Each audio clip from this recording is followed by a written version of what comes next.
Assalamualaikum warahmatullahi wabarakatuh. Selamat siang kakak semuanya. Alhamdulillah hari ini saya bisa up di siang hari.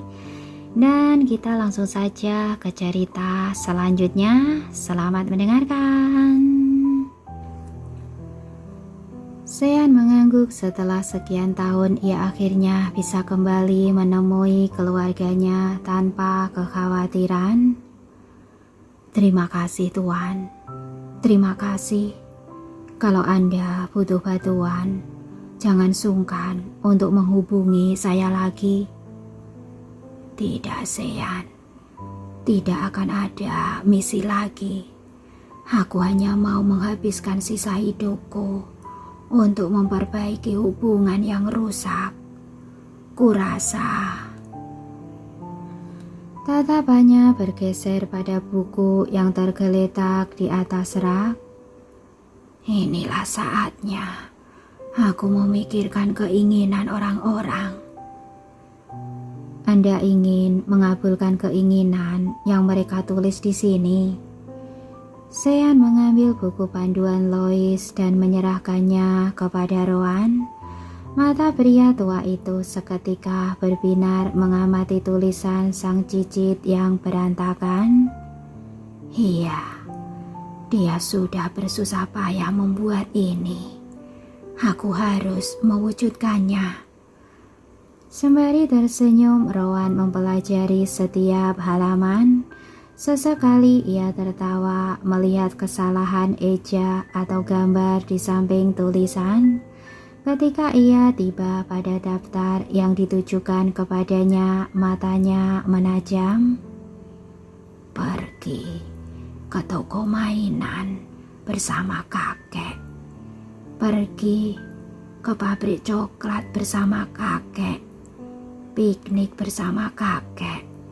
Berkeliling Xavier bersama kakek. Berangkat ke sekolah bersama kakek. Tawa hangat Rowan kembali mengudara. Lihatlah betapa bersemangatnya mereka menghabiskan waktu bersamaku. Aku juga sangat bersemangat Sean. Aku akan mewujudkan semuanya. Lalu kami bisa memperpanjang daftar. Hidupku menjadi lebih berwarna bersama mereka. Dengan semangat itu, Rowan mulai mengatur kehidupannya yang baru. Ia sudah bisa membayangkan betapa bahagianya menikmati masa tua dengan suara tawa cicit-cicitnya. Lois tersenyum semeringah. Ia suka kursi yang dirancang khusus untuknya. Meja jadi tidak terlalu tinggi dan sudut pandangnya pun lebih luas. Wah, ternyata seperti ini kantin di kantor Xavier. Jauh lebih keren dari yang di perpustakaan. Iya, menunya juga lebih beragam. Kurasa makanan di sini akan lebih enak. Apakah tebakanku benar, Paman? Emily berkedip-kedip kepada Jeremy. Hati Jeremy menghangat mendengar panggilan itu. Ketegangan akibat dari sorot mata orang-orang di sekitarnya kini teredam. Bagaimana kalau kamu mencobanya sendiri, Nona kecil? Aku memang sudah tidak sabar ingin mencobanya. Lihat, makanan kita datang. Telunjuk Emily meruncing. Lois langsung menoleh sebuah troli datang. Ada banyak piring di sana. Tepat saat itu pula Kara duduk di samping Lois. Apakah ini semua pesanan kalian? Lois terkesiap melihat ibunya. Ia tersenyum canggung. Mama, bukankah Mama masih ikut rapat bersama Papa? Ini pertama kalinya kalian makan di sini. Tentu saja Mama tidak boleh ketinggalan. Papa akan menyusul. Jadi, Ia mengabsen menu yang tertata rapi di meja. Siapa yang memesan sebanyak ini? Jeremy melipat bibir sedangkan Emily terkekeh. Kerutan di wajah saudara kembarnya tak pernah gagal menghiburnya. Aku cuma pesan salad, sedangkan paman cetik ayam, cicanya punya Lois. Ia sudah siap melihat kakaknya diomeli. Lois, bukankah kita sudah sepakat untuk tidak membuang-buang makanan? Kamu seharusnya memesan sesuai kebutuhan. Punggung bocah itu menegak, matanya membulat. Maaf mama, aku sudah berusaha memilah, tapi semuanya terlihat enak. Aku juga terkejut melihat makanan yang datang sebanyak ini. Kara menatap Lois lebih instan. Tidak ada suara, tetapi putranya itu menciut. Hal itu mengundang tawa Emily. Benar kan? Aku sudah mengingatkan kamu, tapi kamu tidak dengar. Lois mengerucutkan bibir memberi peringatan kepada sang adik. Sedetik kemudian ia memasang tampang memelas di hadapan sang ibu.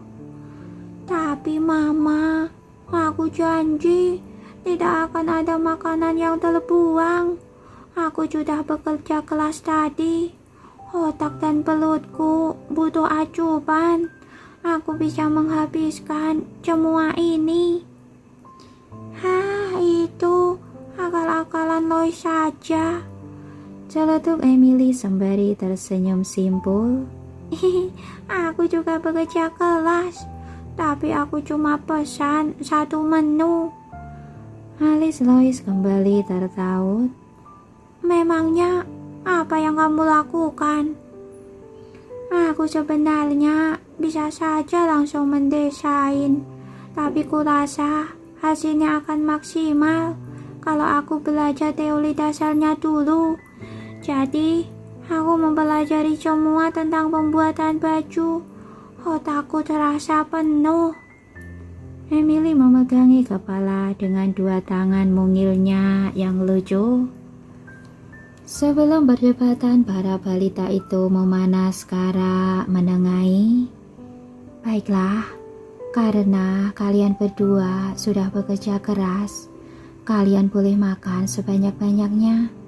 Tapi sisihkan 2 piring untuk papa dan mama. Bukannya kembali cerah, wajah Lois malah semakin tertekuk. Tapi mama, bolehkah aku mencicipi makanan mama dan papa 1 sendok? Aku penasaran. Kamu masih bisa mencicipinya besok-besok, Lois. Kalau dibolong semua hari ini, nanti kamu bosan. Nada Emily bijak. Justru aku harus mencicipinya dulu, biar nanti aku tahu menu apa yang enak. Sementara Kara menghela nafas, Jeremy mengulum senyum. Suasana itu terasa baru dan menggelitik hatinya. Tanpa ia ketahui, seseorang di balik pintu kaca juga merasakan hal yang sama. Matanya berkaca-kaca, tawanya samar. Bukankah mereka terlihat hebat? Pemimpin Xavier di masa depan. Rowan mengangguk-ngangguk puas.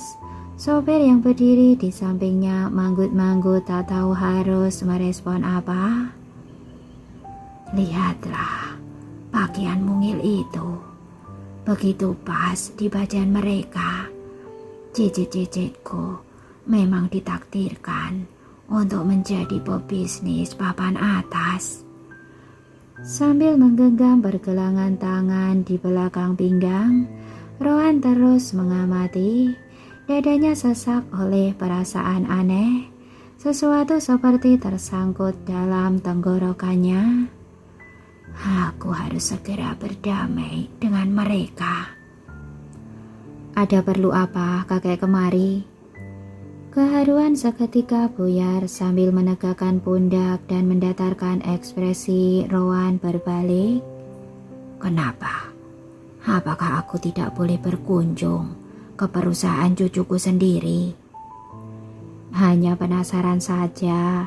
Tidak biasanya kakek datang tanpa sean dan pengawal. Rowan mendesak bibir dengan dagunya. Ia tidak boleh terlihat melunak. Kudengar manusia-manusia cilik itu diangkat sebagai karyawan. Mereka bahkan punya ID card sendiri. Aku ingin memastikan apakah Xavier masih aman. Mereka tidak menyebabkan keributan, bukan? Frank menyipitkan mata. Ia tahu betul pernyataan itu tidak datang dari hati. Apakah kakek datang untuk meminta maaf? Alis Rowan terdongkrak, namun sedetik kemudian ia mendenguskan tawa. Minta maaf? Untuk apa? Hanya pecundang yang meminta maaf. Aku bukan. Aku tidak pernah menyesali apa yang sudah kulakukan. Menurutku tidak demikian, sanggah Frank pelan. Minta maaf itu justru dilakukan oleh orang-orang yang pemberani. Mereka berani mengaku salah, berani meminta kesempatan kedua, dan berani menantang diri untuk tidak mengulangi kesalahan. Rowan termenung sesaat, hatinya bergetar hebat, tetapi pengendalian ekspresinya jauh lebih kuat. Ia terlalu malu untuk mengaku dosa sekarang di dekat karyawan yang berlalu lalang. Kau menyebutku pengecut. Sambalnya seraya menaikkan alis. Frank menggeleng lemah. Aku sedang tidak mau berdebat, kek. Bagaimana kalau kita makan siang bersama dengan damai? Mata Rowan nyaris membulat. Ia bertanya-tanya apakah Frank sudah lama berdiri di belakangnya. Apakah gumamannya tadi terdengar? Melihat pundak Rowan naik turun, Frank tersenyum simpul. Kalau kakek tidak mau sekarang, nanti malam juga tidak apa-apa. Makanlah bersama kami di vilaku, ajak Sean. Frank melirik pria di samping kakeknya. Sopirmu juga. Peter berkedip-kedip tak percaya. Mulutnya membuka hendak berterima kasih, namun melihat bosnya mematung, ia tidak berani. Peter, ayo kita pergi, seru Rowan dengan suara bergetar. Ia memang berniat menekuk lututnya di hadapan Frank Jeremy si kembar, tetapi tidak sekarang. Frank mendesah samar, kepalanya mengangguk singkat. Tidak apa-apa kalau kakek belum bersedia. Malam ini, malam besok, malam lusa, dan seterusnya. Tawaranku akan terus berlaku. Kami menantikan kehadiran kakek. Frank menepuk lengan Rowan dan memasuki kantin. Saat itulah senyumnya terkembang. Setelah sekian lama, ia akhirnya melihat perubahan dalam diri sang kakek. Peter. Rowan menelan ludah. Ia sama sekali tidak menoleh, takut air matanya terlihat. Ayo, kita belanja. Sang sopir terbelalak. Belanja? Di mana, Tuan? Kita mulai dari toko pakaian balita. Sepanjang siang dan sore, Rowan sibuk memilih barang-barang terbaik untuk si kembar. Pakaian, makanan, mainan. Ia tidak pernah segembira itu menggunakan kartu hitamnya. Saat malam tiba, bagasi mobilnya sudah tidak muat lagi dengan barang-barang. Maaf Tuan, apakah Anda keberatan jika sebagian barang ditaruh di jok depan? Tanya Peter dengan tangan penuh dengan kantong belanja. Rowan mengerutkan bibir dengan tatapan melekat pada bagasi. Aku seharusnya meminta mereka mengirim langsung ke alamat Frank. Selang satu desah, ia menarik 2 boneka beruang kembar dari bagasi. Aturlah sebisamu. Baik, Tuan. Peter membuka pintu tengah untuk Rowan masuk, lalu kembali mengatur bagasi belakang. Dalam hati ia bertanya-tanya apa yang membuat tuannya berubah dan kemana perginya Sean. Sementara itu di dalam mobil, Rowan membetulkan dasi kupu-kupu pada beruang berjas hitam, lalu pita merah di kepala beruang berjas pink. Matanya berbinar cerah. Boneka ini cocok sekali untuk Lois dan Emily. Aku berani bertaruh, mereka pasti suka. Sambil terkekeh, Rowan melirik buku panduan yang tergeletak di sebelahnya. Bersabarlah, cicit-cicitku. Sebentar lagi kita akan berdamai. Aku akan segera mewujudkan keinginan kalian. Rowan menarik nafas lega, udara di sekitarnya tak pernah seringan itu. Tiba-tiba suara klakson terdengar bertubi-tubi. Rowan pun menoleh ke depan kaca. Ternyata sebuah truk sedang melaju cepat. Ia berkelok-kelok, berusaha menghindar dari kendaraan lainnya, tetapi tidak membuahkan hasil. Tuan, sang sopir membuka pintu mobil dengan raut panik. Cepat keluar. Mulut Rowan ternganga dan gemetar. Nafasnya menderu, hatinya seketika dilanda takut. Secepat mungkin ia bergeser menuju pintu. Namun belum sempat ia keluar, truk menghantam. Dunia pun serasa berguncang, telinganya berdenging dan matanya menggelap. Kilasan masa lalu berkelebat dalam benaknya. Bagaimana ia mendirikan perusahaan, bagaimana ia mendidik Norman, bagaimana ia kehilangan putranya, bagaimana ia bertengkar dengan Frank.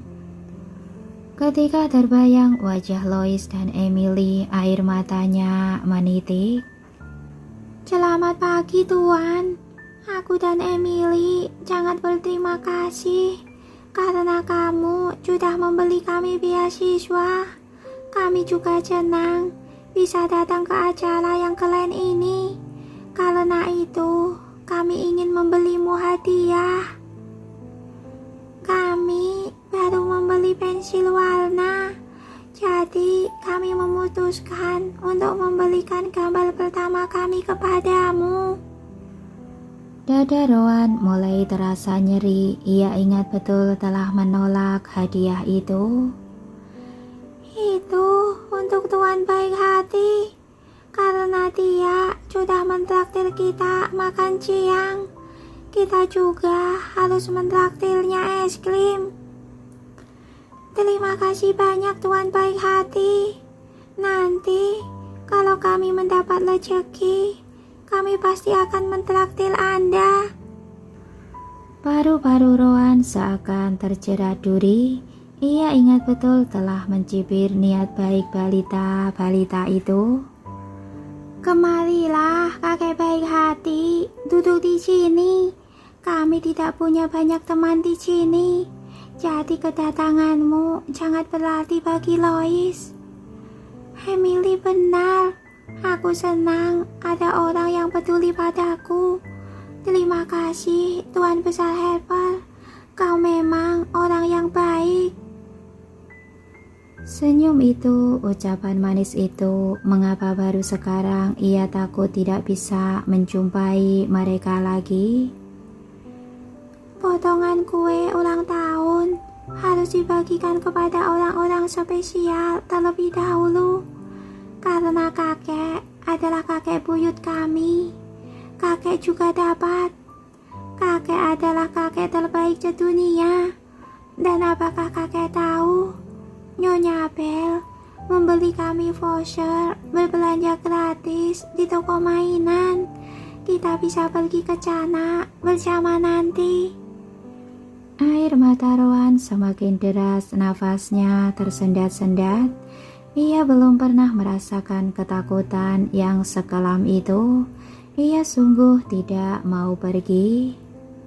Lois, Emily. Dengan sekuat tenaga ia menguatkan diri. Perlahan-lahan cahaya pun kembali. Ia dapat melihat Peter memegangi pundaknya sambil berteriak. Namun tidak ada suara yang tertangkap oleh telinganya selain celotehan Lois dan Emily. Cicit, cicitku. Nafasnya megap-megap, jantungnya serasa ditusuk bara. Namun Rowan tak peduli. Meskipun gemetar, tangannya berusaha menggapai boneka beruang yang juga tergeletak di trotoar. Hadiahku, janjiku, aku belum sempat. Rowan mengerang, cengkeraman dalam dadanya bertambah hebat. Air mata pun tumpah lebih banyak. Dan ketika ia tidak bisa lagi bernafas, ia hanya bisa menggemakan satu kata dalam memori terakhirnya. Maaf.